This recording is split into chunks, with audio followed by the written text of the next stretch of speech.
Alhamdulillahi Rabbil Alameen Wal-aqibatu lil-muttaqeen Wala udwana illa ala al-zalimin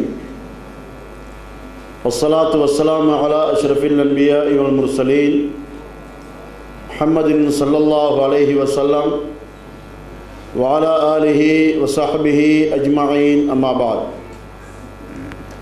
يقول الله تبارك وتعالى في محكم تنزيله العظيم يا أيها الذين آمنوا اتقوا الله حق تقاته ولا تموتن إلا وأنتم مسلمون يا أيها الناس اتقوا ربكم الذي خلقكم من نفس واحدة وخلق منها زوجها وبث منهما رجالا كثيرا ونساء واتقوا الله الذي تساءلون به والأرحام إن الله كان عليكم رقيبا يا أيها الذين آمنوا اتقوا الله وقولوا قولا سديدا يصلح لكم أعمالكم ويغفر لكم ذنوبكم ومن يطع الله ورسوله فقد فاز فوزا عظيما கண்ணியத்துக்குரிய எல்லாம் வல்ல அல்லாஹ்வின் நல்லடியார்களே, அன்புள்ள சகோதர சகோதரிகளே, அல்லாஹ்வுடைய மாபெரும் அருளால் இந்த சமர் விடுமுறை காலத்திலே நமது நேரங்களை எல்லாம் ஒதுக்கி இந்த ஒரு நாள் நிகழ்ச்சிக்காக நாம் ஒன்று குழுமியிருக்கின்றோம். சத்திய இஸ்லாம் மார்க்கம் நமக்கு அழகான ஒரு வழியை காட்டிக் கொண்டிருக்கின்றது. இந்த வழியை இந்த உலகத்தில் வாழுகின்ற இந்த மனித சமுதாயத்தில் எத்தனை விதமானவர்கள் மதித்து அதை பின்பற்றுகின்றார்கள் என்பதை நாம் காணுகின்ற போது கவலைக்குரிய ஒன்றாக இருக்கின்றது. இந்த உலகத்திலே அல்லாஹ் தஆலா மனித சமுதாயத்தை படைத்துவிட்டு இந்த மனித சமுதாயம் அல்லாஹ்வுக்கு முற்றிலும் அடிபணிந்து வாழ வேண்டும் என்று அவன் எதிர்பார்த்து தான் அவர்கள் மீது இந்த மார்க்கத்தை அவர் விதியாக்கினான். மனிதர்களை சத்தியத்தை மாத்திரமே ஏற்றுக்கொள்ளக்கூடிய மனோநிலையில் அல்லாஹ் படைத்திருப்பான் என்று சொன்னால் மலக்குகளை விட மனிதர்களை படைக்க வேண்டிய அவசியமே இருக்காது. ஏனென்றால் மலக்குகளின் மனோநிலை அதுதான். ஆதம் அலைஹிஸ்ஸலாம் அவர்களை படைக்கின்ற போது அல்லாஹு தஆலா அவர்களை நோக்கி கேட்ட நேரத்தில் அத்தஜஅலு ஃபீஹா மை யுஃப்ஸிது ஃபீஹா வயஸ்ஃபிகு திமா, அல்லாஹ்வே இந்த பூமியிலே இரத்தம் சிந்தி அட்டூழியங்கள் புரியக்கூடிய ஒரு சமுதாயத்தையா நீ படைக்கப் போகிறாய் என்று அவர்கள் கேள்வி கேட்டுவிட்டு சொன்னார்கள், வனஹனு நுஸப்பிஹு பிஹம்திக வனுகத்திஸு லக், உன்னை துதிக்க வேண்டுமா, உனக்கு நன்றி செலுத்த வேண்டுமா, உன்னை பெருமைப்படுத்த வேண்டுமா, நாங்கள் தான் செய்து கொண்டிருக்கிறோம், அப்படி ஒரு சமுதாயம் எதற்கு என்று மலக்குகள் திருப்பி அல்லாஹ்விடத்தில் கேட்கிறார்கள். அல்லாஹ் என்ன சொன்னான், இன்னி அஅலமு மா லா தஅலமூன், நீங்கள் அறியாதவைகளை நான் அறிவேன். அந்த சமுதாயம் எப்படிப்பட்ட ஒரு உயர்ந்த சமுதாயம் என்பது எனக்கு தெரியும் என்று அல்லாஹு தஆலா சொல்லி அந்த மலக்குகளுக்கு முன்னாலேயே ஆதம் அலைஹிஸ்ஸலாம் அவர்களுடைய உயர்வை காட்டி அந்த மலக்குகள் தாங்கள் முன்வைத்த அந்த கருத்தை அவர்கள் வாபஸ் வாங்கி அல்லாஹ்விடத்திலே அதற்காக வருந்திய சம்பவத்தை சூரத்துல் பக்ராவிலே நாம் பார்க்கிறோம். இந்த சம்பவம் நமக்கு எதனை உணர்த்துகின்றது என்று சொன்னால், மலக்குகளை விட மனிதன் உயர்ந்தவன். ஆனால் மலக்குகளுக்கு இருக்கின்ற அந்த தன்மையை மனிதன் தன்னிடத்திலே பூரணமாக அமைத்துக் கொள்ள வேண்டும். இந்த மனிதனை அல்லாஹ் தஆலா எப்படி படைத்தான்? அலம் நஜஅல் லஹு ஐனைன் வலிசானம் வஷவத்தைன் வஹதைனாஹு நஜ்தைன், இந்த மனிதனுக்கு 2 கண்களை கொடுக்கவில்லையா, ஒரு நாவை கொடுக்கவில்லையா, அந்த நாவை அடக்குவதற்காக 2 உதடுகளை கொடுக்கவில்லையா என்று அல்லாஹ் கேள்வி கேட்கிறான். இப்படி கேட்டுவிட்டு வஹதைனாஹு நஜ்தைன், அவனுக்கு 2 வழிகளை காட்டினோம். ஒன்று நல்ல வழி, ஒன்று தீய வழி.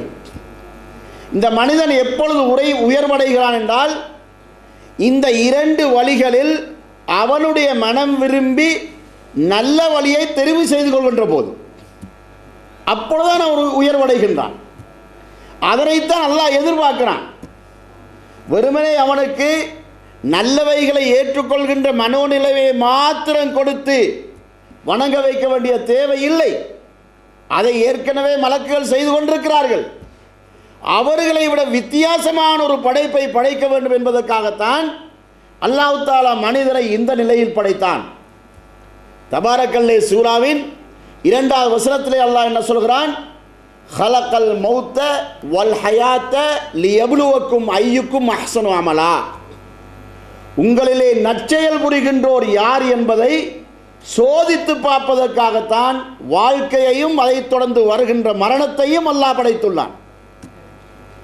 நமக்கு தந்திருக்கின்ற வாழ்க்கைக்கு பின்னால் உள்ள மரணம், மரணத்துக்கு பின்னால் உள்ள பர்சகுடைய வாழ்க்கை, அதற்கு பின்னால் உள்ள மறுமை, இவை அனைத்துடைய நோக்கமும் நாம் இந்த பூமியிலே வாழுகின்ற இந்த வாழ்க்கை பர்சகுடைய வாழ்க்கைக்கு பொருத்தமானதாக இருக்கின்றதா, மஹ்ஷருடைய விசாரணைக்கு பொருத்தமாக இருக்கின்றதா, அல்லாஹ்வுடைய வெகுமதி என்னும் சுவர்க்கத்தை அடைந்து கொள்வதற்கு பொருத்தமாக இருக்கின்றதா, அல்லாஹ்வுடைய தண்டனை என்னும் நரகத்திலிருந்து தப்புவதற்குரியதாக இருக்கின்றதா என்பதை சோதித்து பார்ப்பதுதான் அல்லாஹ்வுடைய நோக்கம். அந்த சோதனையிலே வெற்றி பெற வேண்டும். மனிதனிடத்தில் அல்லாஹ் இதைத்தான் எதிர்பார்க்கின்றான். அதனால் தான் இந்த உலகத்திலே நல்லது கெட்டது என்ற 2ஐயும் பார்க்கின்றோம். அல்லாஹ் படைத்த படைப்பினங்களில் நமக்கு ஹலாலானவைகளை நமக்கு எப்படி அனுமதித்தானோ அதே போல ஹராமானவைகளையும் அனுபவிக்கக்கூடிய வசதியை வைத்திருக்கின்றான், சுதந்திரத்தை வைத்திருக்கின்றான். நாவை கட்டுப்படுத்துகின்றாயா, மனதை கட்டுப்படுத்துகின்றாயா, கண்ணை கட்டுப்படுத்துகின்றாயா, காதை கட்டுப்படுத்துகின்றாயா என்று அல்லாஹு தஆலா மனிதனை சோதிக்கிறான்.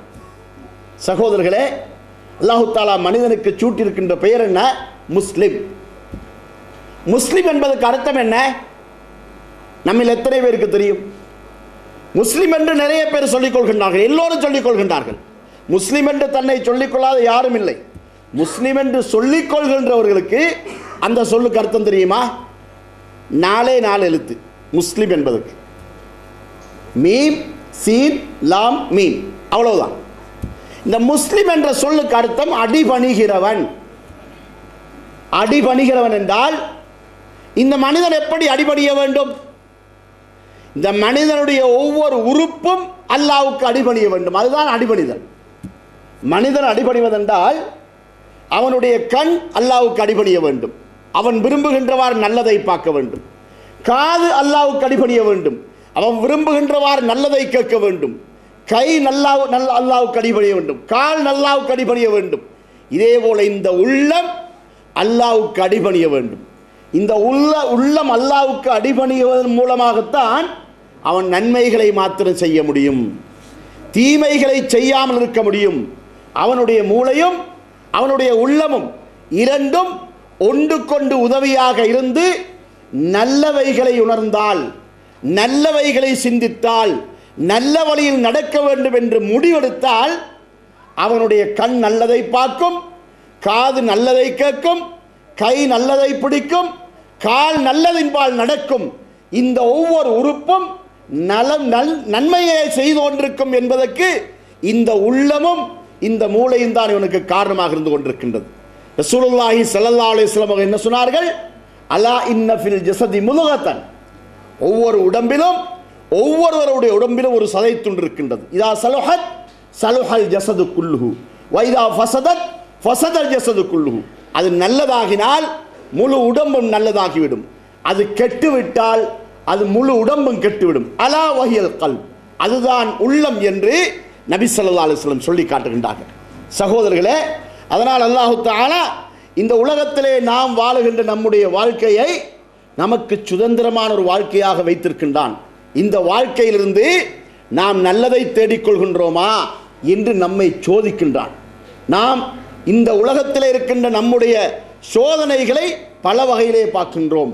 ஒன்று, இந்த உலகத்திலே நாம் காணுகின்ற காட்சிகளை கொண்டு, நாம் உண்ணக்கூடிய உணவுகளை கொண்டு, அனுபவிக்கக்கூடிய இன்பங்களை கொண்டு, இப்படியான எல்லாவைகளை கொண்டும் அல்லாஹு தஆலா ஒரு சோதனையை வைத்திருக்கின்றான். அடுத்தொரு கட்டமான சோதனை, இந்த உலகத்தில் இருக்கின்ற எத்தனையோ வகையான சமயங்கள், இந்த சமயங்களிலே எது மேலானது, எது சிறந்தது என்பதை சோதித்து பார்க்கக்கூடிய அப்படியான ஒரு சோதனையை வைத்திருக்கின்றான்.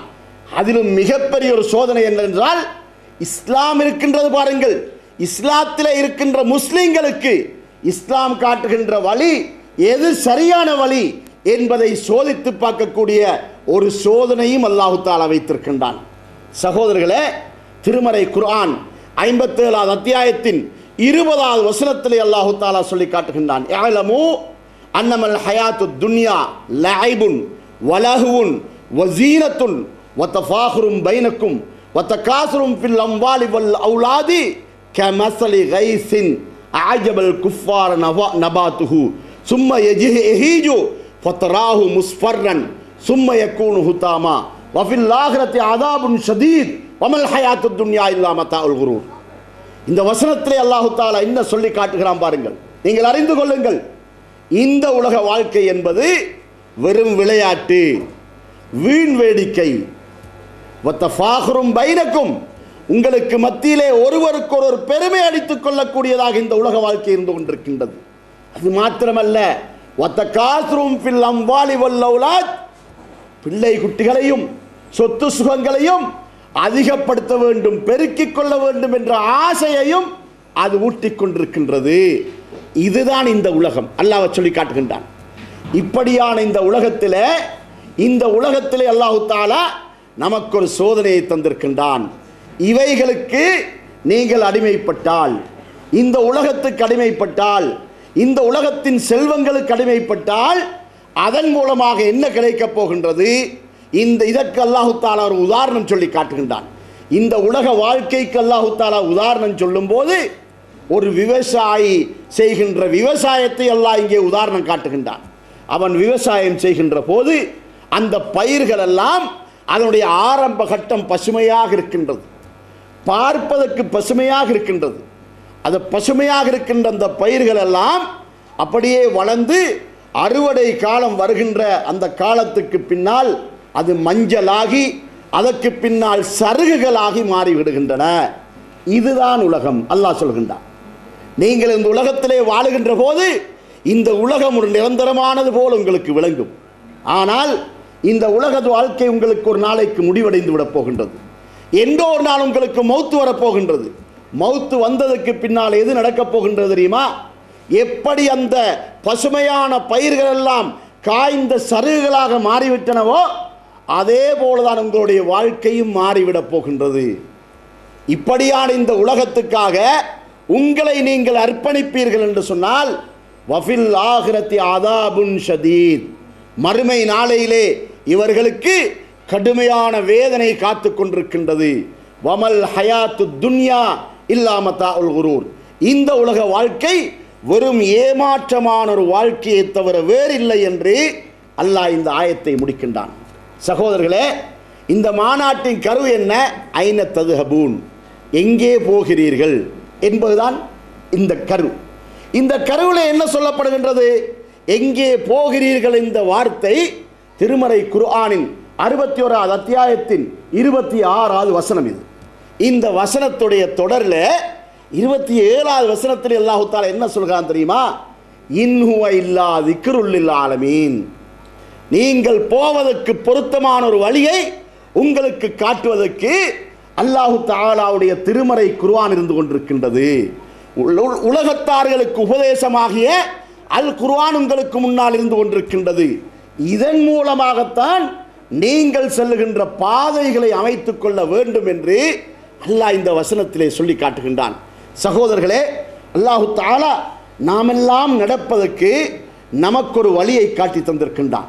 நாம் சென்றடைய வேண்டிய இறுதி இலக்கொண்டிருக்கின்றது.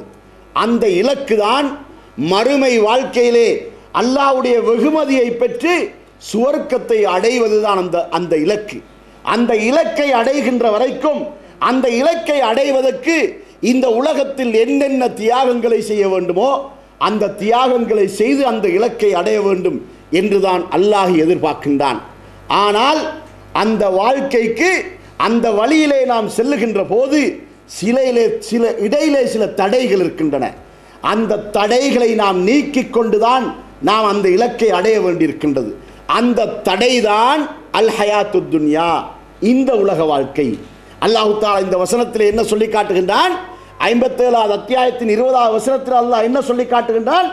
இந்த உலக வாழ்க்கை உங்களுக்கு ஒரு குறிப்பிட்ட வரையறுக்கப்பட்ட வாழ்க்கை, அதற்கு பின்னால் உங்களுக்கு ஒரு நிரந்தர மறுமை வாழ்க்கை இருந்து கொண்டிருக்கின்றது. இந்த உலக வாழ்க்கையை நீங்கள் தெரிவு செய்து விட்டீர்கள் என்றால், நீங்கள் இந்த உலக வாழ்க்கைக்கு கட்டுப்பட்டு உங்களுடைய மனோ இச்சைக்கு அடிமைப்பட்டு விட்டீர்கள் என்று சொன்னால் மறுமையிலே உங்களுக்கு வேதனை காத்து கொண்டிருக்கின்றது என்று அல்லாஹ் சொல்லி காட்டுகின்றான். சகோதரர்களே, இந்த வசனத்தின் தொடரிலே 21வது வசனத்திலே அல்லாஹ் தஆலா சொல்லி காட்டுகின்றான், நீங்கள் அப்படி இந்த உலகத்திலே பாவங்களிலே ஈடுபட்டு விட்டால், மனோ இச்சைக்கு அடிமைப்பட்டு விட்டால், மறுமை வாழ்க்கைக்கு இடையூறான முறையில் உங்களுடைய வாழ்க்கை நீங்கள் அமைக்க வேண்டி நேரிட்டால் அதற்கு ஒரு பரிகாரம் இருக்கின்றது. சாபிகு இலா மக்ஃபிரத்தின் மிர் ரப்பிக்கும், உங்களுடைய ரப்பிடமிருந்து உங்களுக்கு கிடைக்கக்கூடிய மன்னிப்பின்பால் நீங்கள் வேகமாக செல்லுங்கள். வஜன்னத்தின், சுவர்க்கத்தை அடைந்து கொள்வதற்கு நீங்கள் வேகமாக செல்லுங்கள். அல்லாஹ்விடத்திலே நீங்கள் மன்னிப்பை பெற்று அந்த மன்னிப்பின் மூலமாக சுவர்க்கத்தை அடைந்து கொள்வதற்கு நீங்கள் வேகமாக செல்லுங்கள். அந்த சுவர்க்கம் எப்படிப்பட்டது என்றால், அர்லுஹா கஅர்லிஸ் ஸமாஇ வல் அர்த் உஇத்தத் லில்லதீன ஆமனூ பில்லாஹி வ ரசூலிஹி ذلك فضل الله யுக்தீஹி லிமன் யஷா. அல்லாஹ் தஆலா இந்த வசனத்தில் எப்படி முடிக்கின்றான்? இது அந்த சுவர்க்கத்தின் விஸ்தீரணம் வானம் பூமிக்கடையில் இருக்கின்ற விஸ்தீர்ணத்தை போன்ற விசாலமானதுதான் அந்த சுவர்க்கம். அந்த சுவர்க்கத்தை அல்லாஹ் தஆலா யாருக்கு தயார் செய்து வைத்திருக்கின்றான்? எவர்கள் அல்லாஹ்வையும் மறுமை நாளையும் நம்புகின்றவர்களாக இருக்கின்றார்களோ அவர்களுக்குத்தான் அல்லாஹ் தஆலா இந்த சுவர்க்கத்தை தயார் செய்து வைத்திருக்கின்றான் என்று அல்லாஹ் சொல்லி காட்டுகின்றான். சகோதரர்களே, இந்த உலக வாழ்க்கை இருக்கின்றதே, அல்லாஹ் தஆலா நம்மை இலகுவாக சுவர்க்கத்துக்கு அனுப்பிவிட மாட்டான். பல சோதனைகளை சோதிக்கிறான். அந்த சோதனைகளில் நாம் வெற்றி காண வேண்டும். திருமறை குர்ஆனை நீங்கள் பிரட்டி 29வது அத்தியாயத்தின் 2வது வசனத்தை நீங்கள் ஓதி பாருங்கள். அல்லாஹ் தஆலா என்ன சொல்கின்றான்? அஹஸிபன் நாசு ஐயுத்ரகு ஐயகூலு ஆமன்னா வஹும் லா யுஃப்தனூன். மனிதன் நினைத்துக் கொண்டிருக்கின்றார்களா, ஈமான் கொண்டு விட்டோம், இஸ்லாத்தில் இருக்கின்றோம், கலிமா மொழிந்து விட்டோம், முஸ்லீம்களாக இருக்கின்றோம், முஸ்லீம் சமுதாயத்தில் இருக்கின்றோம், இப்படி சொன்னதற்காக நீங்கள் வெற்றி அடைந்து விடலாம், முஸ்லீம்களாகி விடலாம் என்று நீங்கள் நினைக்கின்றீர்களா? வஹும் லா யுஃப்தனூன். நீங்கள் பல சோதனைகளுக்கு ஆளாக்கப்படுவீர்கள். அந்த சோதனைகளிலே வெற்றி காண வேண்டும். அதற்கு பின்னால் தான் உங்களை முஸ்லீம்கள் என்று அல்லாஹ் கணக்கெடுக்கின்றான் என்று அல்லாஹ் இந்த ஆயத்திலே சொல்லி காட்டுகின்றான். வெறுமனே கலிமா மொழிந்து விட்டோம் என்பதற்காகவோ, நம்மை முஸ்லீம்கள் என்று நாம் சொல்லிக் கொள்கின்றோம் என்பதற்காகவோ ஒருபோதும் நமக்கு விமோசனம் இல்லை என இந்த திருமறை வசனம் நமக்கு எடுத்து சொல்லிக் கொண்டிருக்கின்றது. சகோதரர்களே, மனிதனிடத்திலே அல்லாஹ் தஆலா சில இயல்பான தன்மைகளை படைத்திருக்கின்றான். அந்த இயல்புகளை விட்டும் அப்பாற்பட்டவனாக மனிதன் இல்லை. மலக்குகள் தான் அப்பாற்பட்டவர்கள். மனிதனுக்கு அல்லாஹ் தஆலா வழங்கி இருக்கின்ற தன்மைகள் அன்பு, இரக்கம், கோபம், ஆசை, இப்படியான தன்மைகள் எல்லாம் மனிதனிடத்தில் இயல்பாக இருக்கக்கூடிய தன்மைகள் தான். இப்படியான தன்மைகளை இஸ்லாமிய வழியிலும் பயன்படுத்த முடியும், இஸ்லாமத்துக்கு முரணான வழியிலும் பயன்படுத்த முடியும். அல்லாஹ் தஆலா எதை எதிர்பார்க்கின்றான்? இப்படியான இந்த தன்மைகளை எல்லாம் இஸ்லாமிய வழியில் பயன்படுத்த வேண்டும் என்று அல்லாஹ் எதிர்பார்க்கின்றான்.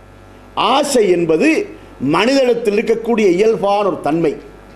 இந்த ஆசையை ஒரு மனிதன் எதுவரைக்கும் இந்த ஆசையை அவன் பயன்படுத்த வேண்டும், எந்த விஷயத்தில் இந்த ஆசையை அவன் பயன்படுத்த வேண்டும் என்றுதான் அல்லாஹ் தஆலா திருமறை குர்ஆனின் மூலமாக நமக்கு வழிகாட்டுகின்றான்.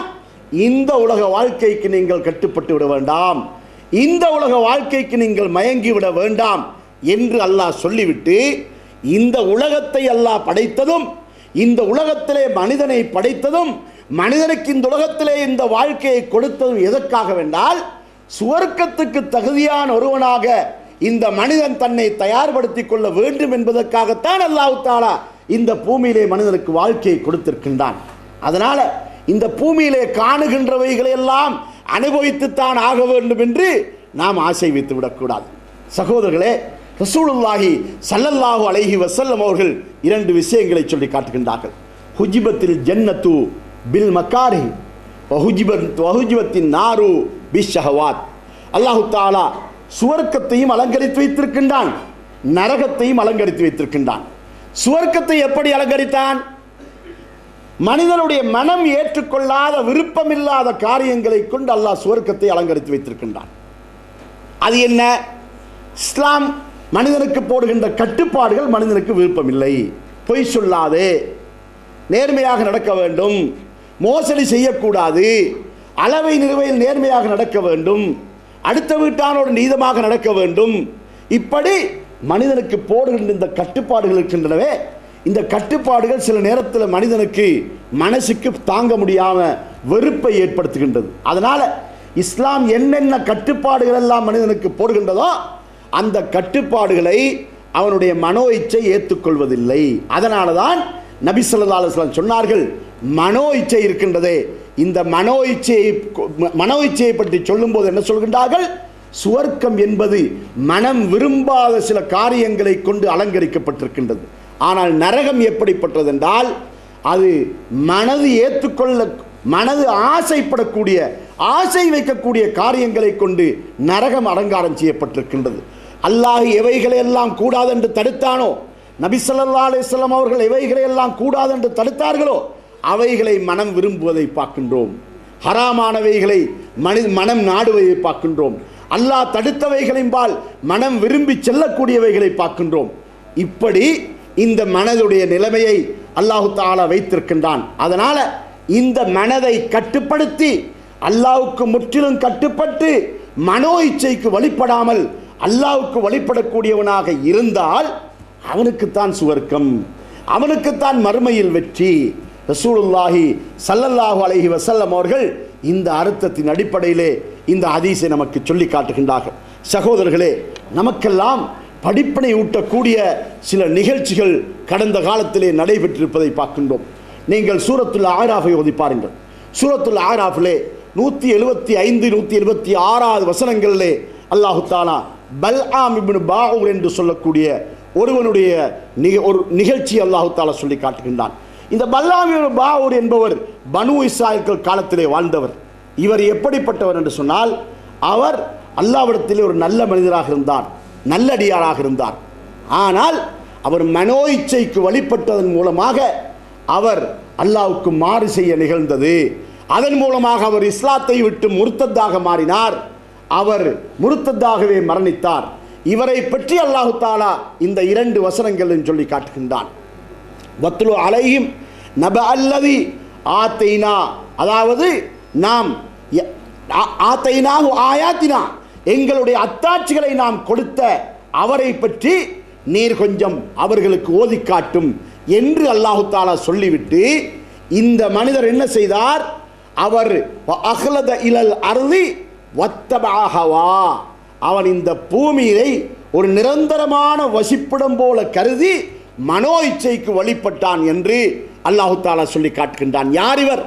முஸ்லீமாக இருந்தவர், முஸ்லிம் சமுதாயத்தில் இருந்தவர், அல்லாஹ்விடமிருந்து பல அத்தாட்சிகளை பெற்றுக்கொண்டவர்கள். அல்லாஹ்விடமிருந்து அத்தாட்சிகளை பெற்றுக்கொண்டவர் என்று சொன்னால் அவர் கேட்ட துஆக்கள் எல்லாம் கபூலாகக்கூடிய நிலைமையில் இருந்தது. இதை பற்றி தஃப்சீர் இப்னு கஸீரிலே ஒரு வரலாறு இருக்கின்றது. எப்படி என்றால், மூசா அலைஹிஸ்ஸலாம் அவர்கள் மதியனுக்கு இவரை அனுப்புகின்றார். அரசனுக்குரிய இஸ்லாமிய தூது செய்தியை சொல்லிவிட்டு வருமாறு அனுப்புகின்றார்கள். அப்படி அனுப்பிய உடனே அவர் மதியனுக்கு போன இடத்திலே அந்த அரசன் இவருக்கு ஆசை வார்த்தைகள் எல்லாம் சொல்லி தனக்கு அரசாங்கத்திலே மிகப்பெரிய உயர் அந்தஸ்துகளை எல்லாம் தருவதாக கூறி அவர் கிறிஸ்தவ மதத்தை தழுவுமாறு வற்புறுத்திய நேரத்திலே அவர் கிறிஸ்தவராக மாறினார். அதன் மூலமாக முர்த்தத்தாகி அவர் கடைசியாக காபிராக மரணித்தார். இந்த சம்பவத்தை தான் அல்லாஹு தஆலா இங்கு சொல்லி காட்டுவதாக தஃப்சீர் இப்னு கஸீரிலே நாம் பார்க்கின்றோம். சகோதரர்களே, இப்படி அல்லாஹு தஆலா தன்னுடைய அத்தாட்சியை பெற்றுக்கொண்டவர்கள் கூட வழிதவறி சென்றார்கள் என்ற சில நிகழ்ச்சிகளை நமக்கு சொல்லி காட்டுகின்றான். சகோதரர்களே, அதனால் நமக்கெல்லாம் இந்த உலகம் சோதனைக்குரிய ஒரு உலகமாக இருந்து கொண்டிருக்கின்றது. நம்முடைய ஈமானை நாம் பாதுகாப்பதற்கு கடினமான ஒரு உலகமாக இருந்து கொண்டிருக்கின்றது. இந்த உலகத்திலே ஒரு மனிதன் தன்னுடைய ஈமானை பாதுகாத்துக் கொள்வான் என்று சொன்னால், பாவங்களை விட்டு விலகி நன்மை செய்யக்கூடிய ஒருவனாக தன்னை அவன் ஆக்கிக் கொள்வானாக இருந்தால் அதுதான் அவனுக்கு கிடைக்கக்கூடிய மிகப்பெரிய செல்வமாக இருந்து கொண்டிருக்கின்றது. ரசூலுல்லாஹி ஸல்லல்லாஹு அலைஹி வஸல்லம் அவர்களது காலத்திலே சஹாபாக்களுடைய முன்மாதிரி நமக்கு எப்படி இருந்தது என்று பாருங்கள். அவர்கள் மனோ இச்சையை வெறுத்தார்கள், சுவர்க்கத்தை விரும்பினார்கள். ரசூலுல்லாஹி ஸல்லல்லாஹு அலைஹி வஸல்லம் அவர்கள் நபி ஸல்லல்லாஹு அலைஹி வஸல்லம் அவர்கள் போர்க்களத்தில் இருந்து கொண்டிருக்கின்ற நேரத்திலே, உஹது போர்க்களத்தில் இருந்து கொண்டிருக்கின்ற நேரத்திலே, போர்க்களத்தின் ஆரம்ப கட்டம் முஸ்லிம்களுக்கு வெற்றியாகவும் இரண்டாவது கட்டம் முஸ்லிம்களுக்கு தோல்வியாகவும் இருக்கின்றது. அப்படியான கட்டத்திலே ஒரு நபித்தோழர் வருகின்றார். யா ரசூலல்லாஹ், நான் இந்த போரிலே ஷஹீதாகினால் எனக்கு என்ன கிடைக்கும் என்று கேட்கின்றார். அந்த நேரத்திலே நபி ஸல்லல்லாஹு அலைஹி வஸல்லம் சொல்கின்றார்கள், உமக்கு சுவர்க்கம் கிடைக்கும் என்று சொல்கின்றார்கள். அந்த நேரத்திலே அவர் தன்னுடைய கையிலே சாப்பிடுவதற்கென்று வைத்திருந்த ஈத்தம்பழங்களை அவர் தூக்கி எறிகின்றார். இதை சாப்பிடுகின்ற அளவுக்கு நேரம், சுவர்க்கம் கிடைப்பதற்கு எனக்கு தாமதம் இருந்துவிடக் கூடாது என்று சொல்லி அதை தூக்கி எறிந்துவிட்டு அவர் போர்க்களத்தை நோக்கி ஓடுகின்றார். போர்க்களத்தின் நடுவிலே குதித்து அவர் கடைசியாக ஷஹீதாகின்றார். அவர்தான் அனஸ் ரலியல்லாஹு அன்ஹு அவர்களுடைய மாமனார் அனஸ் இப்னு நல்ர் ரலியல்லாஹு அன்ஹு அவர்கள்.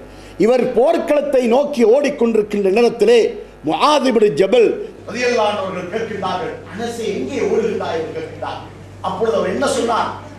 உஹது மலையின் அடிவாரத்திலே சுவர்க்கத்தின் வாளை வீசுகின்றது, அதை நுகர்ந்து கொள்வதற்காக செல்கின்றேன் என்று போனார். அவர் போர்க்களத்திலே ஷஹீதாகினார்.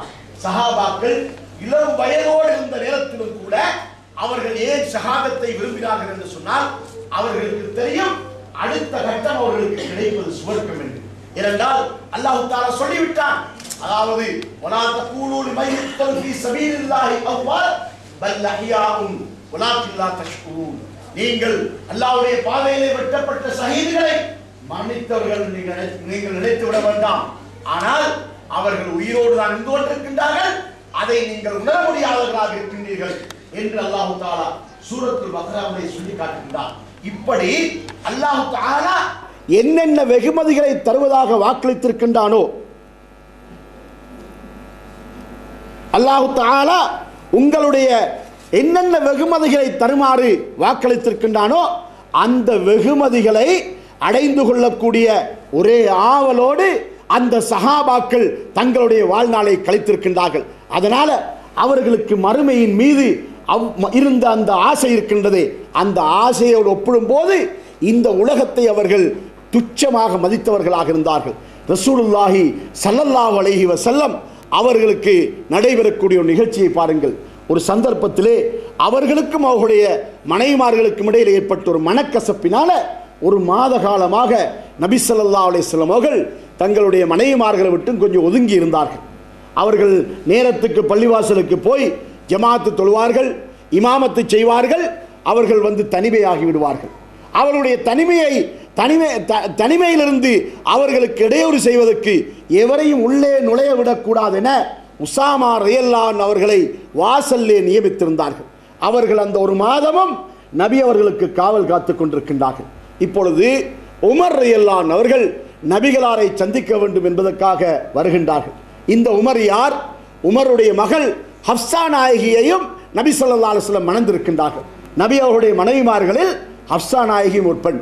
அப்படியான நேரத்திலே உமர் ரலியல்லாஹு அன்ஹு வாசலுக்கு வந்து நான் நபிகளாரை சந்திக்க வேண்டும் என்று சொன்னபோது உசாமா சொன்னார்கள், எவரையும் உள்ளே விடக்கூடாதென நபி அவர்கள் சொல்லி இருக்கின்றார்கள் என்று சொன்னபோது சொல்லுகின்ற உமர் சொன்னார், நீங்கள் போய் நான் உமர் வந்திருப்பதாக சொல்லுங்கள் என்று சொன்னபோது அவர் போய் சொன்னார், உமர் உங்களை சந்திக்க வேண்டும் என்று சொல்லுகின்றார் என்ற போது நபி ஸல்லல்லாஹு அலைஹி வஸல்லம் அனுமதித்தார்கள். உமர் ரலியல்லாஹு அன்ஹு உள்ளே நுழைகின்றார்கள். உள்ளே நுழைந்த போது நபி ஸல்லல்லாஹு அலைஹி வஸல்லம் அவர்கள் ஒரு பாயிலே படுத்திருக்கின்றார்கள். அந்த பாயிலிருந்து அவர்கள் எழும்புகின்ற போது அவருடைய இடுப்புக்கு மேற்பட்ட பகுதியிலே அவருடைய மேனியிலே அந்த பாயுடைய அடையாளம் இருப்பதை பார்த்தார்கள். கண்ட உடனே உமர் ரலியல்லாஹு அன்ஹு அழுதார்கள். நபி ஸல்லல்லாஹு அலைஹி வஸல்லம் கேட்கின்றார்கள், உமரே எதற்காக அழுகின்றீர் என்று கேட்டார்கள். அந்த நேரத்திலே உமர் ரலியல்லாஹு அன்ஹுவை நோக்கி நபி ஸல்லல்லாஹு அலைஹி வஸல்லம் கேட்கின்றார்கள், எதற்காக அழுகின்றீர் என்று.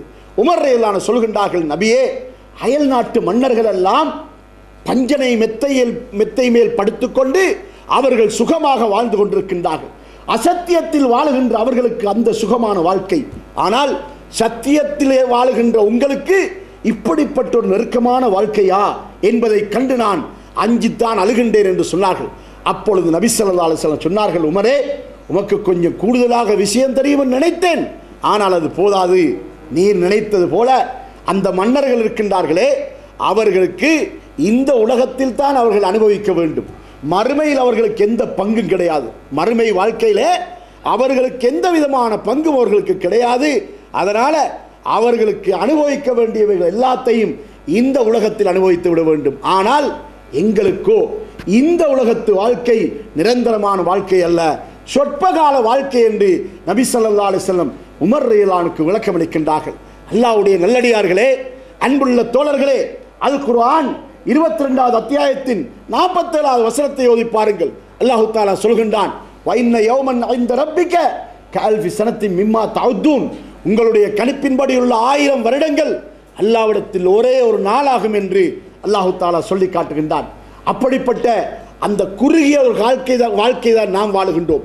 அல்லாஹ்வுடைய கணிப்பின்படி நாம் எல்லாம் இந்த உலகத்திலே வாழுகின்ற வாழ்க்கை ஆக கூடின ஒரு 3 மணி நேரம். அதற்கு உட்பட்ட வாழ்க்கை தான் இந்த உலகத்திலே வாழுகின்றோம். அப்படிப்பட்ட இந்த வாழ்க்கைக்காக நாம் நம்மை இந்த உலகத்துக்காக அர்ப்பணித்திருக்கின்றோம். அதிலிருந்து நாம் விடுபட வேண்டியவர்களாக இருந்து கொண்டிருக்கின்றோம். ரசூலுல்லாஹி ஸல்லல்லாஹு அலைஹி வஸல்லம் அவர்கள் நமக்கு அழகான முன்மாதிரி காட்டியிருக்கின்றார்கள். சகோதரர்களே, இந்த உலகத்திலே மனிதன் எந்த அளவுக்கு ஜாஹிலியத்துக்கு கட்டுப்பட்டிருக்கின்றான் என்பதை இன்று நாம் பரவலாக காணுகின்றோம். மனிதன் அணிகின்ற ஆடைகளிலே, பேசுகின்ற பேச்சுகளிலே, வாழ்க்கையின் ஒவ்வொரு நடைமுறைகளிலே ஜாஹிலியத்தான நடைமுறைகள் தான் இன்று பரவலாக மனித சமுதாயத்திலே இருந்து கொண்டிருப்பதை பார்க்கின்றோம். நபி ஸல்லல்லாஹு அலைஹி வஸல்லம் அவர்களை பின்பற்றுவதற்கு இந்த சமுதாயத்துக்கு ஆசை இல்லை. ஆனால் அண்மை காலத்திலே வந்த ஜாஹிலிய சமூகத்திலே தான் யாரையெல்லாம் விரும்புகின்றானோ அவனைப் போல பேசுவதற்கு, அவனைப் போல ஆடை அணிவதற்கு, அவனைப் போல தன்னுடைய உடலமைப்பை மாற்றிக்கொள்வதற்கு, இப்படியெல்லாம் மனிதன் விருப்பம் கொள்ளக்கூடியவனாக இருந்து கொண்டிருக்கின்றான். ஆனால் நபி ஸல்லல்லாஹு அலைஹி வஸல்லம் அவர்கள் எப்படிப்பட்டவர்கள்? சுவர்க்கம் வரை நம்மை அழைத்து செல்வதற்காக இருக்கின்றவர்கள் தான் அந்த நபி அவர்கள். அந்த நபியை பின்பற்றுவதற்கு நம்முடைய இந்த சமுதாயத்துக்கு ஆர்வம் இல்லை, ஆசை இல்லை. அந்த நபியை பற்றி அல்லாஹு தஆலா திருமறை குர்ஆன் 3வது அத்தியாயத்தின் 31வது வசனத்திலே சொல்லி காட்டுகின்றான். குல் இன் குந்தும் துஹிப்பூனல்லாஹ ஃபத்தபிஊனி யுஹிப்புக்குமுல்லாஹ். நபியே, நீர் சொல்லும், நீங்கள் அல்லாஹ்வை நேசிப்பவர்களாயிருந்தால் என்னை நீங்கள் பின்பற்றுங்கள், அப்பொழுது அல்லாஹ் உங்களை நேசிப்பான் என்று சொல்லும் என நபி ஸல்லல்லாஹு அலைஹி வஸல்லம் அவர்களை நோக்கி அல்லாஹ் சொல்லி காட்டுகின்றான். அல்லாஹ்வுடைய நேசம் நமக்கு வேண்டுமாயிருந்தால் அல்லாஹ் போடுகின்ற நிபந்தனை என்ன? நீங்கள் அல்லாஹ்வுடைய தூதரை பின்பற்றுங்கள், அப்பொழுதுதான் நான் உங்களை நேசிப்பேன் என அல்லாஹ் நிபந்தனை போடுகின்றான். இந்த நிபந்தனைக்கு கட்டுப்பட்டு நாம் நபியை பின்பற்றினால் மட்டும்தான் அல்லாஹ் நம்மை நேசிப்பான் என்பதை இந்த வசனம் நமக்கு தெளிவுபடுத்தக்கூடியதாக இருந்து கொண்டிருக்கின்றது. சகோதரர்களே, நாம் எல்லாம் ஆசை வைக்க வேண்டும் என்று சொன்னால் அல்லாஹு தஆலா அதை தடுக்கவில்லை. ஆசை வைப்பதற்கும் அல்லாஹு தஆலா நமக்கு அனுமதி தந்திருக்கின்றான். ஆனால் அல்லாஹ் வெறுக்கக்கூடிய காரியங்களுக்கல்ல, இந்த உலகத்தின் இன்பங்களுக்கல்ல. அல்லாஹ் எவைகளை எல்லாம் வேண்டாம் என்று தடை செய்தானோ அவைகளை ஆசை வைப்பதற்கு அல்லாஹு தஆலா நமக்கு அனுமதிக்கவில்லை. அவன் படைத்த நம்முடைய உறுப்புக்கள் ஒவ்வொன்றையும் எப்படி நல்ல வழியிலே பயன்படுத்துமாறு நமக்கு சொன்னானோ அதே போல ஆசை வைப்பதையும் அவனுக்கு கட்டுப்பட்டு நாம் செய்ய வேண்டும் என்றுதான் அவன் விரும்புகின்றான். ரசூலுல்லாஹி ஸல்லல்லாஹு அலைஹி வஸல்லம் அவர்களை பற்றி அல்லாஹு தஆலா சொல்லும்போது சொல்கின்றான், லக்கது கான லக்கும் ஃபீ ரசூலில்லாஹி உஸ்வத்துன் ஹஸனா லிமன் கான யர்ஜுல்லாஹ வல் யௌமல் ஆகிரி வதக்கரல்லாஹ கஸீரா. இவர்கள் அல்லாஹ்வையும் மறுமை நாளையும் நம்புகின்றவர்களாக இருக்கின்றனரோ அவர்களுக்கு அல்லாஹ்வுடைய ரசூலில் அழகிய முன்மாதிரி உண்டு என அல்லாஹு தஆலா திருமறை குர்ஆனிலே சொல்லி காட்டுகின்றானே. அந்த ரசூலிலே நமக்கு அழகிய முன்மாதிரி எங்கெல்லாம் இருக்கின்றது? ஐவேளை தொழுவதற்காக மட்டும்தானா, அல்லது ஹஜ் உம்ரா போன்ற கடமைகளை செய்வதற்காக மட்டும்தானா? வாழ்க்கையின் அனைத்து துறைகளிலும் நாம் பின்பற்றுவதற்கு நமக்கு அந்த நபிதான் முன்மாதிரியாக இருந்து கொண்டிருக்கின்றார்கள். அந்த நபி சென்ற வழியிலே செல்வதற்குத்தான் அல்லாஹு தஆலா நம்மீது கட்டளை பிறப்பித்திருக்கின்றான். நாம் ஆசை வைப்பதிலும் கூட அந்த நபியைத்தான் நாம் பின்பற்ற வேண்டும். ரசூலுல்லாஹி ஸல்லல்லாஹு அலைஹி வஸல்லம் அவர்கள் ஆசை வைப்பது எப்படி என்பதற்கு அவர்கள் அழகாக வழிகாட்டுகின்றார்கள். உஹது மலையை தங்கமாக ஆக்கி தருவா என்று கேட்டபோது கூட நபி ஸல்லல்லாஹு அலைஹி வஸல்லம் அவர்கள் துனியாவிலே ஆசை வைக்கவில்லை, வேண்டாம் என்று தான் சொன்னார்கள். ஏனென்றால் அதை மௌத்துக்கு பின்னால அவை அனைத்தையும் விட்டு தான் செல்ல வேண்டும். ஆனால் ஒருபோதும் கைவிடாமல் தம்மோடையே வைத்துக் கொள்ளக்கூடிய சொத்துக்களை தேடக்கூடிய வழியைத்தான் நபி ஸல்லல்லாஹு அலைஹி வஸல்லம் காட்டி தந்தார். அதாவது நான் எனக்கென்று தேடிய சொத்துக்களை மௌத்தின் போது நான் விட்டு செல்கின்றேன். என்னுடைய வீட்டை விடுகிறேன், கடையை விடுகின்றேன், காணியை விடுகின்றேன், தேடிய பணத்தை விடுகின்றேன், இருக்கின்ற பதவியை விடுகின்றேன், எல்லாவற்றையும் விட்டுவிட்டு தான் நான் மௌத்தாகின்றேன். ஆனால் மௌத்துக்கு பின்னால் உள்ள வாழ்க்கையிலே அல்லாஹ் எவைகளெல்லாம் எனக்கு தருகின்றானோ அவைகளை நான் ஒருபோது யாருக்கு விட்டு கொடுக்க மாட்டேன். அவை எனக்குத்தான். ரசூலுல்லாஹி ஸல்லல்லாஹு அலைஹி வஸல்லம் அவர்கள் அப்படித்தான் நமக்கு வழிகாட்டினார்கள். எப்படி வழிகாட்டினார்கள் பாருங்கள். அதான் சொல்லுகின்ற போது முஅத்தின் சொல்லுவது போல நீங்களும் சொல்லுங்கள். ஹய்யா அலஸ் ஸலாஹ் ஹய்யா அலல் ஃபலாஹ் என்று சொன்னால் லா ஹவ்ல வலா குவத்த இல்லா பில்லாஹ் என்று சொல்லுங்கள். அவர் அதான் சொல்லி முடிந்ததற்கு பின்னால் என் மீது ஸலவாத்து சொல்லுங்கள். ஸலவாத்து முடிந்ததற்கு பின்னால் அல்லாஹும்ம ரப்ப ஹாதிஹி தாவத்தி தாம்மா வஸ்ஸலாத்தில் காயிமா ஆதி முஹம்மதனில் வசீலத்த வல் ஃபதீலத்த வபஅஸஹு மகாமன் மஹ்மூதன் இல்லதி வஅத்தஹு என்ற இந்த துஆவை நீங்கள் ஓதுவீர்களாயிருந்தால் வஜபத் லஹு ஷஃபாஅத்தி யௌமல் கியாமா, இந்த துஆவை ஓதுகின்றவருக்கு மறுமையில் ஷஃபாஅத்து செய்வதை என் மீது நாம் வாஜிபாக்கிக் கொள்வேன் என நபி ஸல்லல்லாஹு அலைஹி வஸல்லம் சொல்லி காட்டுகின்றார்கள். அப்படி சொல்லிவிட்டு நபி ஸல்லல்லாஹு அலைஹி வஸல்லம் சொல்கின்றார்கள், சுவர்க்கத்தில் வசீலா என்ற ஒரு இடம் இருக்கின்றது. அந்த இடத்தை அல்லாஹ் தன்னுடைய அடியார்கள் யாராவது ஒருவருக்குத்தான் கொடுக்கின்றான். அந்த இடத்தை எனக்கு தருமாறி யாரெல்லாம் அல்லாஹ்விடத்திலே கேட்கின்றீர்களோ அவர்களுக்கு நான் அல்லாஹ்விடத்திலே மறுமை நாளையிலே ஷஃபாஅத்து செய்வேன் என்று சொல்லி காட்டுகின்றார். சகோதரர்களே, இந்த அதானுடைய துஆவிலே என்ன கேட்கின்றோம்? ஆதி முஹம்மதனில் வசீலத்த, அல்லாஹ்வே முஹம்மது ஸல்லல்லாஹு அலைஹி வஸல்லம் அவர்களுக்கு வசீலா என்ற இடத்தை கொடுப்பாயாக என்று தான் கேட்கின்றோம். அந்த வசீலா என்ற இடம் சுவர்க்கத்தில் உள்ள மிக உயர்தரமான இடம். நபி ஸல்லல்லாஹு அலைஹி வஸல்லம் அவர்கள் இந்த உலகத்திலே அவர்கள் பணத்தின் மீது ஆசை வைக்கவில்லை, பொருளின் மீது ஆசை வைக்கவில்லை, பதவியின் மீது ஆசை வைக்கவில்லை. அவர்கள் இந்த உலகத்திலே எதன் மீதும் ஆசை வைக்கவில்லை. ஆனால் மறுமையின் விஷயத்திலே அவர்கள் வைத்த ஆசையை பார்த்தீர்களா? எந்த ஒரு அடியாருக்கும் அந்த இடம் போகக்கூடாது, நான் தான் அந்த இடத்தை அடைய விரும்புகின்றேன். அதனால அந்த இடத்தை எனக்கு தருமாறு யாரெல்லாம் கேட்கின்றார்களோ அவர்களுக்கு பிரதி உபகாரமாக நான் ஷஃபாஅத்து செய்வேன் என்று சொல்லி காட்டினார்கள். என்று சொன்னால் ஆசை வைப்பதிலும் நபி ஸல்லல்லாஹு அலைஹி வஸல்லம் அவர்கள் நமக்கு முன்மாதிரி காட்டியிருக்கின்றார்கள். என்ன முன்மாதிரி காட்டினார்கள்? துனியாவின் மீது ஆசை வைக்காதே, மறுமையின் மீது ஆசை வை, இந்த உலகத்தின் மீது ஆசை வைக்காதே, சுவர்க்கம் மீது ஆசை வை என்று சொல்லி நபி ஸல்லல்லாஹு அலைஹி வஸல்லம் அவர்கள் நமக்கு ஆர்வம் ஊட்டி இருக்கின்றார்கள். இதன் அடிப்படையில் நாம் விரும்பக்கூடியது இந்த உலகத்தை அல்ல, மறுமையை விரும்ப வேண்டும். அதற்குத்தான் நபி ஸல்லல்லாஹு அலைஹி வஸல்லம் அவர்கள் நமக்கு வழிகாட்டியிருக்கின்றார்கள். இதோ பாருங்கள், இப்பொழுது இந்த யூகேயிலே நடைபெறக்கூடிய ஒரு ஜாஹிலியத்தை நாம் காணுகின்றோம். அது என்ன? அதாவது ஒவ்வொரு வாகனத்திலும் அவர்கள் ஒரு குருஸ் கொடியொன்றை போட்டுக்கொண்டு போகின்றார்கள். எதற்கு? இந்த அதாவது இந்த இங்கிலாந்து மெச்சிலே வெத்த வேண்டும் என்பதற்காக வேண்டி, அவர்களுக்கு ஆர்வமூட்ட வேண்டும் என்பதற்காக இந்த கொடியை போட்டுக்கொண்டு போகின்றார்கள். அந்த அளவுக்கு அவர்கள் ஆர்வம் காட்டுகின்றார்கள். இந்த கொடியை போடுவது அந்த சமூகம் போட்டுக்கொண்டு போனால் பரவாயில்லை, அவர்கள் போட்டுக்கொண்டு போட்டும். ஆனால் நம்முடைய முஸ்லிம்கள் போட்டுக்கொண்டு போகின்றார்கள்.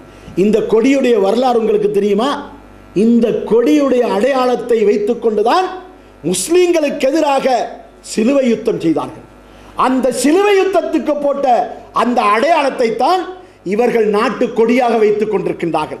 அந்த கொடியைத்தான் உங்களுடைய வாகனங்களிலே போட்டுக்கொண்டு நீங்கள் அவர்களுக்கு ஆர்வம் ஊட்டக்கூடியவர்களாக இருந்து கொண்டிருக்கின்றீர்கள். ஜாஹிலியத்து எந்த அளவுக்கு நமது சமுதாயத்திலே பின்பற்றப்பட்டு கொண்டிருக்கின்றது என்பதை பாருங்கள். ஏன் கொடி போடாவிட்டால் உங்களை தண்டித்து விடுவானா? இந்த நாட்டை விட்டு உங்களை வெளியேற்றி விடுவானா? கொடி போட்டுத்தான் ஆக வேண்டுமா? எந்த வகை என்ன காரணத்துக்காக கொடி போடுகின்றீர்கள்? இந்த அளவுக்கு ஜாஹிலியத்து பின்பற்றப்பட்டு கொண்டிருப்பதை இன்று நாம் பார்க்கின்றோம். ஆனால் இஸ்லாத்தை விட்டும் படிப்படியாக மனிதன் விலகிச் சென்று கொண்டிருக்கின்றான். ஆனால் இஸ்லாத்தின்பால் வருகின்ற மக்களை பார்க்கின்ற போது முஸ்லிம் அல்லாதவர்கள் இஸ்லாத்துக்குள் பிரவேசித்துக் கொண்டிருக்கின்றார்கள்.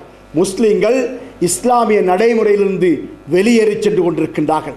அதனால் இந்த உலகத்தின் மீது நமக்கு ஆசை இருந்துவிடக்கூடாது. சகோதரர்களே, நாம் இந்த ஐரோப்பாவிலே காணக்கூடிய வருந்தத்தக்க ஒரு விஷயம் இருந்து கொண்டிருக்கின்றது. அது என்னவென்று சொன்னால், ஐரோப்பாவிலே சில நாடுகளிலே வாழுகின்ற நமது முஸ்லீம்கள் தங்களுக்கு நேஷனாலிட்டி கிடைக்க வேண்டும் என்பதற்காக சர்ச்சுக்கு போய் சர்ச்சுகளிலே அவர்கள் தங்களுடைய பெயர்களை மாற்றிக்கொள்கின்றார்கள். அந்த கிறிஸ்தவ பெயரிலே அவர்கள் நேஷனாலிட்டி பெறுவதற்காக எசைலம் அளிக்கின்றார்கள். இப்படி அடித்து அதன் மூலமாக அவர்கள் இந்த நாட்டிலே நேஷனாலிட்டியை எடுத்துக்கொள்வதற்காக முயற்சி செய்கின்றார்கள். இதன் மூலமாக அவர்கள் தங்களை கிறிஸ்தவர்கள் என அந்த சமூகத்துக்கு அறிமுகப்படுத்திக் கொள்கின்றார்கள். ஆனால் முஸ்லிம் சமுதாயத்திற்கு என்ன சொல்கின்றார்கள்? நான் முர்த்ததாகவில்லை, இஸ்லாத்தை விட்டு வெளியேறவில்லை, ஆனால் இந்த நேஷனாலிட்டிக்காகத்தான் நான் அவரிடத்திலே போனேன், அது கிடைத்து விட்ட உடனே என்னுடைய பெயரை நான் மாற்றிக்கொள்வேன் என்று சொல்லக்கூடியவர்களாக இருந்து கொண்டிருக்கின்றார்கள். சகோதரர்களே, இவர்கள் யார்? திருமறை குர்ஆன் 9வது அத்தியாயத்தின் 65வது வசனத்தில் அல்லாஹ் தஆலா கேட்கின்றான், அபில்லாஹி வ ஆயாத்திஹி வ ரசூலிஹி குந்தும் தஸ்தஹ்சியூன். நீங்கள் அல்லாஹ்வையும் அவனுடைய தூதரையும் அவனுடைய வசனங்களையுமா நீங்கள் புறக்கணிக்கக்கூடியவர்களாக இருந்து கொண்டிருக்கின்றீர்கள் என்று அல்லாஹ் தஆலா இந்த வசனத்திலே கேட்கின்றான். மார்க்கத்தை நம்முடைய உழைப்புக்குரிய ஒரு கேலி கூத்தாக ஆக்குகின்றவர்களாக, இந்த இஸ்லாம் என்ற இந்த பெருமதியான இந்த பெயரை ஒரு கேலி கூத்தான் ஒன்றாக ஆக்குகின்றவர்களாக இன்று நமது சமுதாயம் இருந்து கொண்டிருப்பதை பார்க்கின்றோம். அதனால் யாரெல்லாம் ஜாஹிலியத்தின் பக்கம் போய்கொண்டிருக்கின்றார்களோ அவர்கள் தங்களுடைய ஈமானை பாதுகாத்துக் கொள்ள வேண்டும். ரசூலுல்லாஹி ஸல்லல்லாஹு அலைஹி வஸல்லம் அவர்கள் நமக்கு ஒரு துஆவை கற்றுத் தந்திருக்கின்றார்கள். இந்த துஆவை ஒவ்வொருவரும் அடுத்தடுத்த சகோதரருக்கு சொல்லிக் கொடுங்கள். நீங்களும் ஓதி வாருங்கள், உங்களுடைய பிள்ளைகளுக்கு கற்றுக் கொடுங்கள். ஏனென்றால் இந்த உலக ஆசையிலே மனிதன் எந்த நேரத்திலே மூழ்கி விடுவான், எப்பொழுது இந்த உலகத்துக்கு அடிமைப்பட்டு விடுவான் என்பதை இந்த மனிதன் அறிய மாட்டான். அதனால இந்த உலக ஆசைக்கு கட்டுப்பட்டு ஈமானை இழந்து விடக்கூடிய ஒரு நிலைமை நமக்கு வந்துவிடக் கூடாது என்பதற்காக நபி ஸல்லல்லாஹு அலைஹி வஸல்லம் அவர்கள் நமக்கு கபருடைய வாழ்க்கையை நினைவுபடுத்தி, நரகத்துடைய வேதனையை நினைவுபடுத்தி, நரகத்துடைய கொடிய தன்மையை நினைவுபடுத்தி, இந்த உலகத்தின் ஆசாபாசங்களை நினைவூட்டி நமக்கு ஒரு துஆவை கற்றுத் தந்திருக்கின்றார்கள்.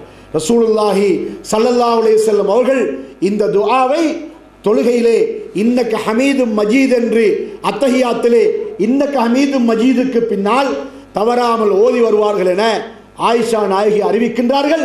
அல்லாஹும்ம இன்னி அஊது பிக்க மின் அஸாபி ஜஹன்னம் வ அஊது பிக்க மின் அஸாபில் கபர் வ அஊது பிக்க மின் அஸாபின் நார் வ அஊது பிக்க மின் ஃபித்னத்தில் மஹ்யா வல் மமாத் வ அஊது பிக்க மின் ஃபித்னத்தில் மஸீஹித் தஜ்ஜால்.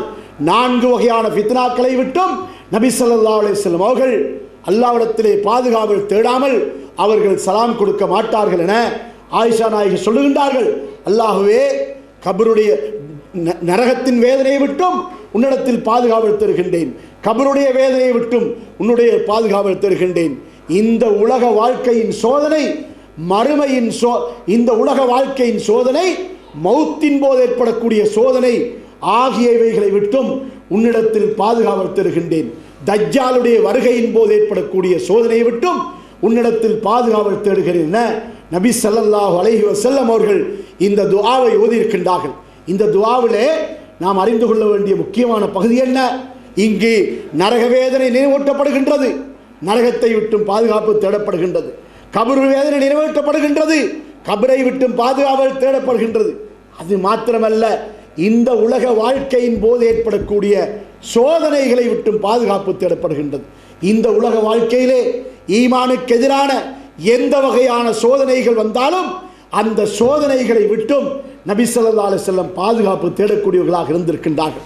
அதனால் இந்த உலக வாழ்க்கையிலே எந்த சந்தர்ப்பத்திலும் ஈமானுக்கு சவாலான எந்த சோதனையும் என்னை மயக்கிவிடக்கூடாது, நான் அதிலே அகப்பட்டு விடக்கூடாது என்று ஒவ்வொருவரும் இந்த சோதனைகளை விட்டும் அல்லாஹ்விடத்தில் பாதுகாவல் தேடுமாறு நபி ஸல்லல்லாஹு அலைஹி வஸல்லம் கற்றுத் தந்திருக்கின்றார்கள். அது மாத்திரமல்ல, மரண வேளையின் போது ஏற்படக்கூடிய சோதனையை விட்டும் பாதுகாப்பு தேடிருக்கின்றார்கள். ஏனென்றால் மரண வேலை என்பது ஒரு மனிதனுடைய ஈமானை பாதுகாப்பதா இல்லையா என்ற ஒரு கட்டம் மரண நேரத்தில் தான் இருக்கின்றது. ரசூலுல்லாஹி ஸல்லல்லாஹு அலைஹி வஸல்லம் அவர்கள் சொல்கின்றார்கள், அதாவது ஒரு சுவர்க்கத்தின் பாதையிலே ஒரு மனிதன் அமல் செய்து கொண்டிருப்பான், அவனுக்கும் சுவர்க்கத்துக்கும் இடையிலே ஒரே ஒரு முலம் தான் இருந்து கொண்டிருக்கும். அந்த நேரத்திலே அவன் நரகத்துக்குரிய அமலாக அமல் செய்து அவன் நரகம் சென்று விடுவான்.